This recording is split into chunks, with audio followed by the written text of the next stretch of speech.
ഈ ചുഞ്ചരിക്കുട്ടിയെ എവിടെയെങ്കിലും കണ്ടിട്ടുണ്ടോ? ഇത് വേറെ ആരുമല്ല കേട്ടോ, ഞാൻ തന്നെയാണ്. മുളന്തുരുത്തിയിൽ അമ്മ വീട്ടിൽ പോയപ്പോൾ കിട്ടിയതാണേ. പണ്ടൊക്കെ വെക്കേഷൻ അവിടെ പോകുന്നത് വല്ലാത്തൊരു ഇഷ്ടമായിരുന്നു. എന്താണെന്നറിയോ, ട്രെയിൻ കയറി വേണമല്ലോ എറണാകുളം വരെ പോകാനായിട്ട്. പിന്നെ കുറേ കസിൻസ് ഉണ്ടായിരുന്നു അവിടെ. ഞാനും ചേച്ചിയും ബ്രദറും ഒക്കെ ചെല്ലുമ്പോൾ എല്ലാവരും ഓടിയെത്തും. പിന്നെ ഒരു ഉത്സവമാണ് ഞങ്ങൾക്ക്. ഏറ്റവും വലിയ അട്രാക്ഷൻ എന്താണെന്നറിയോ, അവിടെ വീടിനോട് ചേർന്ന് റെയിൽവേ ട്രാക്ക് ഉണ്ടേ. ട്രെയിൻ പോകുമ്പോൾ ഇതുപോലെ ഓടിച്ചെന്ന് കാണാം. എല്ലാവരും ഒന്നിച്ചു കൂടുന്ന കാരണേ രാത്രി പിള്ളേരെല്ലാം കൂടി തറയിൽ പാവിരിച്ചായിരിക്കും കിടക്കുക. ട്രെയിൻ പോകുമ്പോൾ അതിൻ്റെ മുഴക്കം നെഞ്ചിനകത്തായിരിക്കും അനുഭവപ്പെടുക. അതൊക്കെ വല്ലാത്തൊരു ഫീലായിരുന്നു. റെയിൽവേ ട്രാക്കിൽ ഇറങ്ങിയ മുളന്തുരുത്തി സ്റ്റേഷൻ്റെ സിഗ്നൽ കാണാം കേട്ടോ. അവിടെ ഗ്രീൻ റെഡ് ലൈറ്റ് കത്തുന്നത് നോക്കി ട്രാക്കിൽ ഇറങ്ങും. റെയിൽവേ ട്രാക്ക് പ്രധാനമായും ഹോട്ട് റോൾഡ് സ്റ്റീൽ കൊണ്ടാണ് നിർമ്മിച്ചിരിക്കുന്നത്. ഇത് ട്രെയിനിൻ്റെ ഭാരം, ചലനത്തിലുള്ള ആഘാതം, സമ്മർദ്ദം എന്നിവ താങ്ങാൻ കഴിവുള്ളതാണ്.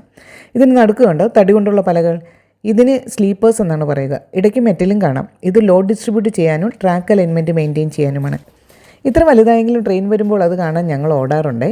ഇവിടെ വന്നപ്പോൾ ഭയങ്കര നൊസ്റ്റു അടിച്ചു. ട്രെയിൻ വന്നപ്പോൾ എല്ലാവരും കൂടി ഓടിക്കയറി. യാത്രക്കാർക്ക് ടാറ്റ പറഞ്ഞു നോക്കി. എവിടെ, പണ്ടൊക്കെ യാത്ര ചെയ്യുന്നവർ തിരിച്ച് ടാറ്റ തരുമായിരുന്നു. കാലം മാറിയപ്പോൾ ആ ടാറ്റ പറച്ചിലും മാറിപ്പോയി. ഞങ്ങൾ ഓടി നടന്ന പറമ്പും വടക്കമ്മയുടെ വീടും അവിടുത്തെ അമ്പഴങ്ങിയും തോമാട്ടയിലെ വീടും പിന്നെ വട്ടുകുന്നിലെ കുരിശടിയും മുളന്തുരുത്തി പള്ളിയും ഒക്കെ കാലത്തിനനുസരിച്ച് മാറിയിരിക്കുന്നു. ഇപ്പോൾ മുളന്തുരുത്തിലൊരു ഫ്ലൈ ഓവർ വന്നിട്ടുണ്ട് കേട്ടോ. അതുകൊണ്ട് ട്രാൻസ്പോർട്ടേഷൻ എളുപ്പമായി. എന്നാലും റെയിൽവേ ട്രാക്ക് ഇന്നും അവിടെ തന്നെയുണ്ട്. മുളന്തുരുത്തിയിൽ നിന്ന് തിരുവനന്തപുരത്തിന് തിരികെ ട്രെയിൻ പോകുന്നത് ഈ ട്രാക്കിൽ കൂടിയാണ്.